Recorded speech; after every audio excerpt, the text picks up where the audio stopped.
Hey, welcome back to the channel. Today I've got 3 stories that are genuinely going to mess with how you feel about working late. And I mean that. These aren't ghost stories. These are real experiences from real people who are just doing their jobs, alone, in the middle of the night. If something like this has ever happened to you at work, drop it in the comments. I read all of them. And if you're new here, subscribe. We do this every single week. All right, let's get into it.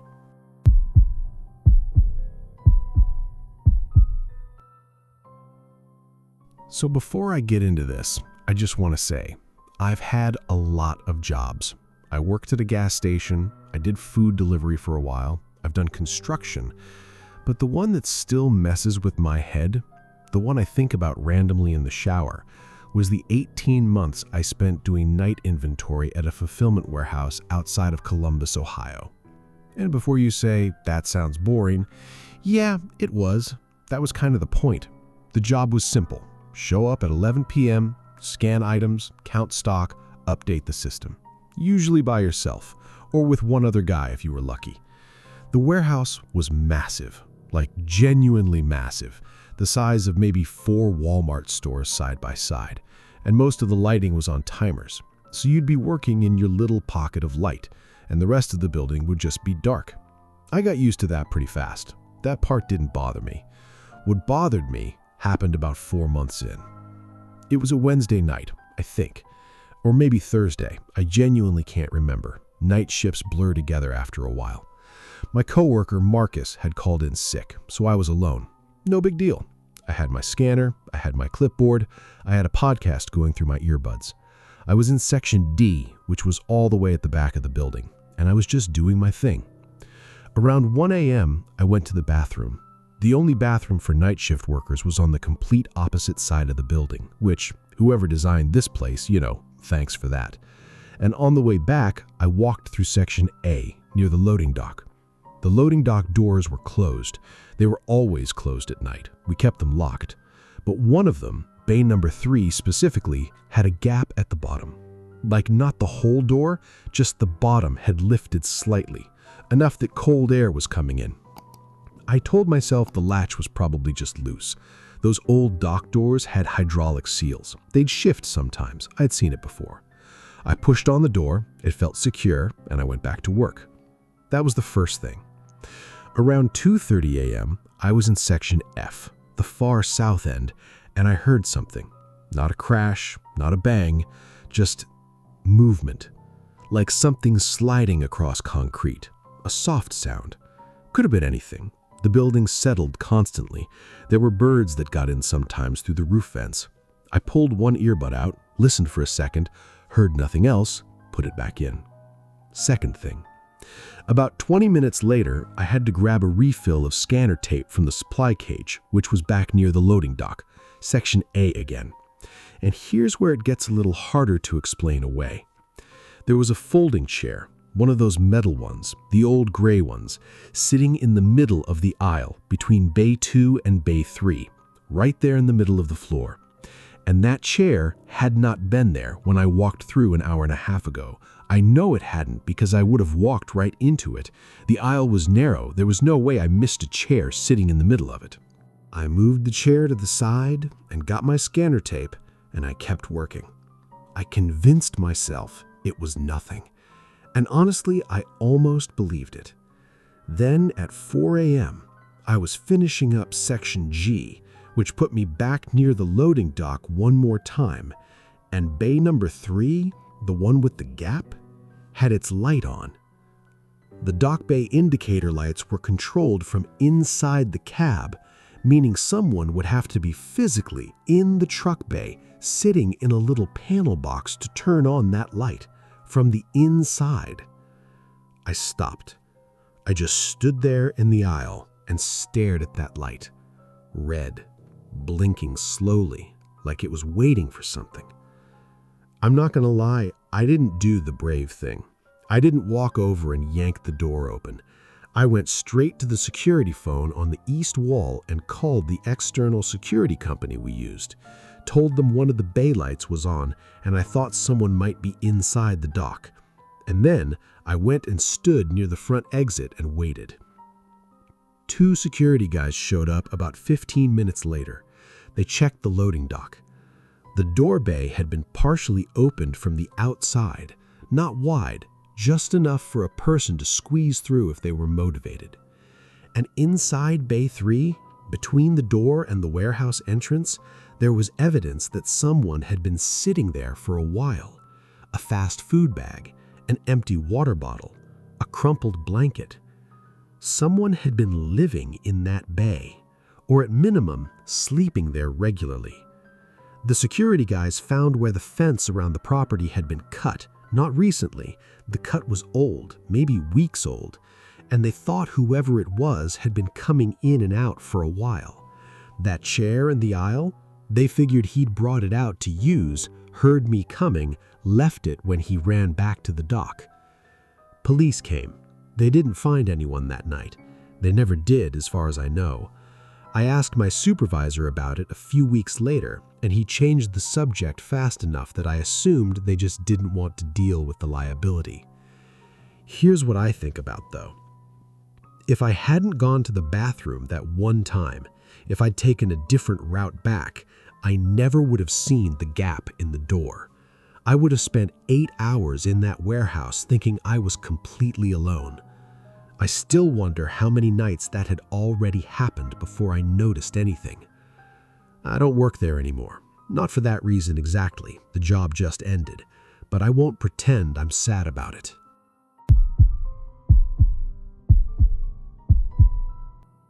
Okay, story 2. This one comes from a woman named Daria. She posted it on one of those LetsNotMeet forums, and it's one of the ones I keep coming back to. And I'll say up front, the thing that makes this one so unsettling isn't a dramatic chase or a big confrontation. It's just this slow, creeping feeling that something is very, very wrong. And the more you think about it, the worse it gets. Daria worked as a night porter at a mid-range hotel in a mid-sized city. I won't name the city because she specifically asked people not to, and I get it. Her job was basically to be the overnight presence. Handle late check-ins, deal with complaints, walk the floors every couple of hours, make sure nothing was on fire. Literally, that last one, part of the job. She'd done it for about 2 years, and she loved it actually. She was a natural owl, the hotel was quiet, she got a lot of reading done.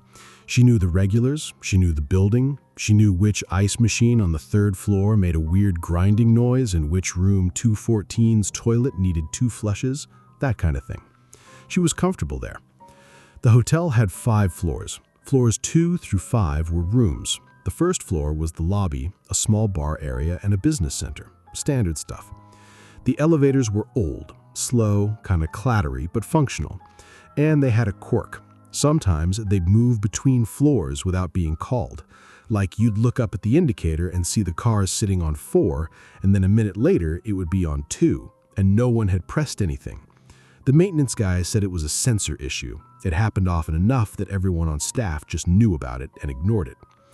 So, early November, a Tuesday night going into Wednesday morning, Daria was at the front desk around 1 a.m. doing some paperwork when she noticed the elevator indicator moving. Not unusual, but she glanced up and watched it go from 3 to 2 to 1, ground floor, and then the doors opened. Nobody came out. She looked up from her desk, stared at the open elevator doors for a second. The lobby was empty, the elevator was empty. She figured, sensor thing, went back to her work. 40 minutes later, she did her floor walk, 2 through 5, checking the hallways, making sure nothing was going on. Everything was quiet. 3rd floor, she noticed the ice machine was running even though the little bucket tray was empty. She made a note to check the compressor. 4th floor, the vending machine light was flickering. 5th floor, all clear. She came back down to the desk and noticed the elevator indicator was on 3. The doors were closed. Fine. At around 2:30, she got a call from room 312. A guest, she said he was a middle-aged guy traveling for work, had checked in 2 days ago and never caused any problems. Called down and said someone had knocked on his door. Not unusual. Guests got the wrong room all the time. People came back from the bar confused. She apologized, told him she'd look into it, and did a quick walk of the 3rd floor. Nothing. Hallway was empty. She knocked on the doors adjacent to his 310 and 314. Got no response. Both rooms were occupied. She checked the system, but nobody had called down. She went back to the desk. At 3:15, room 308 called. Different guest. This one, a woman, sounded genuinely shaken. She said she'd heard someone in the hallway stop right outside her door, and she'd seen the shadow under the gap at the bottom of the door, just standing there for about 30 seconds. Then it moved away. Daria called her back down, told her everything was fine, walked to the 3rd floor again. Empty hallway, all doors closed. Ice machine was off now. Quiet. Here's the thing though, and this is the part I can't get out of my head. When Daria was doing this second check of the 3rd floor, she passed by the linen closet at the end of the hall. It was a narrow door, always locked at night. She had the key. She didn't think to check it because it was locked. There was no reason to. Except, as she walked past, she noticed something she hadn't on her previous walk. The lock on the door was engaged. The little indicator was showing locked, which was normal. But the handle, someone had wrapped a strip of duct tape around the handle and the door frame on the inside. On the inside. She stared at that for a while, and then she went downstairs and called the police. They came, 2 officers. They unlocked the linen closet. Inside, behind the shelving unit on the left, a man was hiding. He'd been in there for, they figured based on what he had with him, at least 6 or 7 hours. He had a small backpack, a water bottle, a flashlight. He was not a guest. He had not checked in. He'd come in sometime during the day shift when the lobby was busy, and at some point when no one was looking, slipped into the 3rd floor linen closet and waited for everyone to go to sleep. The duct tape was to prevent the handle from rattling if he moved inside. He'd apparently left the closet at least twice during the night. Both times Daria had walked the floor, she'd likely missed him by a couple of minutes, and that was who had knocked on 312 and stood outside 308. What he was planning, why he picked those rooms, they never told Daria, or if they did, she didn't share that part. She quit within the month. She said it wasn't about being scared exactly. She'd done this job for 2 years. She was good at it. She was proud of it. But she couldn't walk that 3rd floor hallway anymore without looking at the linen closet door first. Every time, without even thinking about it. Her eyes just went there. "You don't stop knowing what you know," she wrote. "The hall looks the same. It just doesn't feel the same." I still think about that duct tape. The deliberateness of it. You don't put tape on a handle by accident. You have to plan that. You have to think, how do I stay hidden? And then come up with an answer and then bring the supplies with you. The planning is what gets me.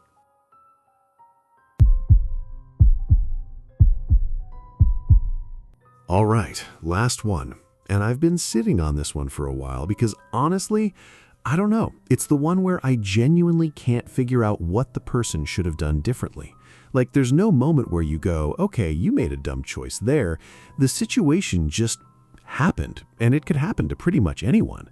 This comes from a guy named Kevin. He was in his late 20s when this happened, working a solo overnight shift at a toll plaza on a rural stretch of highway in the Midwest. And I want you to picture this correctly. Not a busy city turnpike. This was one of those 2-lane state routes with maybe 2 or 3 vehicles per hour after midnight. He was in a small booth about the size of a walk-in closet with a small space heater, a stool, a cash drawer, and a camera system that showed 3 angles: the approach lane, the side of the booth, and a view down the road in both directions. This was his regular shift. He'd done it maybe 60 times by this point. He was comfortable. He brought snacks, he watched stuff on his phone between cars. Sometimes he talked to the overnight truckers who passed through. It was quiet. That was fine. He liked quiet. The night this happened was in late February, cold. There'd been light snow earlier in the evening, and the road was a little icy, which meant traffic was even slower than usual. He'd had maybe 12 cars between 11 p.m. and 2 a.m. 12. He remembered counting. At 2:17 a.m., he knows the exact time because he looked at the clock right after, a car pulled up to the booth. Older model sedan, dark-colored, he thought maybe dark blue or dark green, but couldn't be sure in the toll light. Driver's side window came down. The driver was a man. Kevin described him as probably in his 50s, heavy-set, wearing a dark jacket. He looked, Kevin said, completely normal. Tired, maybe, the way everyone looks at 2 a.m. He paid the toll, exact change, 2 quarters and a dime, and Kevin gave him his receipt, and the barrier arm lifted and the car pulled through. Standard. Kevin went back to his phone. About 10 minutes later, he glanced up at his cameras and noticed headlights on the road behind the booth, the exit side, which was weird because that meant a car was sitting on the road past the toll barrier, facing back toward the booth. Not pulled onto the shoulder, not in a lot, just stopped, in the lane, facing the wrong direction. He looked at the camera showing the approach lane, nothing. He looked at the camera showing the side of the booth. The man from the sedan was standing 3 feet from the booth door, just standing there, in the dark, not knocking, not waving, not doing anything, just standing there slightly turned like he'd been watching Kevin through the small side window. Kevin said later that his first instinct was to open the door and ask if the guy needed help. He said his hand actually went to the door handle. He didn't open it, and he's not fully sure why. He said something just felt off. The car was facing the wrong direction. Why would you park facing the wrong way if you needed help? You'd pull onto the shoulder. You'd put on your hazards. This guy had done neither. He picked up the internal radio and called dispatch, told them to stay inside and lock the door, and that she was sending a highway patrol car. Kevin locked the door. He watched the camera. The man stood there for another 4 minutes, not moving, not leaving, just standing. Then he walked back to his car, got in, sat there for another 2 minutes, and then drove off. Not in the direction the toll road went, but back the way he'd come, crossing back through the toll lane without paying, which triggered the camera sensor and made the barrier arm bounce but not stop him. Patrol showed up 17 minutes later. They drove in both directions down the highway, didn't find the car. Kevin gave them his camera footage. The man's license plate, which Kevin had had the sense to write down when the car first pulled up, came back to a vehicle reported stolen 3 weeks earlier. And that was it. That was all there was. They never identified the driver. As far as Kevin knows, nothing ever came of it. I've thought about this story a lot because the ambiguity of it is sort of the scariest part. What was the man doing? Just watching? Trying to see if Kevin would open the door? Waiting to see what Kevin would do? Kevin had a cash drawer in that booth. Was it a robbery plan that fell apart when Kevin didn't come outside? Was it something else entirely? Kevin doesn't know. He told the story years later and said, "I know something was about to happen. I don't know what, but I know the door not opening changed something." He still works overnight shifts, different job now. He said he couldn't really explain why, except that he just didn't want to let one person on one night take that from him. I respect that, honestly. But he did say one other thing right at the end of his post, and it's the thing I keep coming back to. He said, the change. He had exact change. You don't just happen to have exact toll change at 2 a.m. You looked it up. You knew what it was before you got there. He'd planned to stop at that booth. Exact change. I think about that more than I probably should.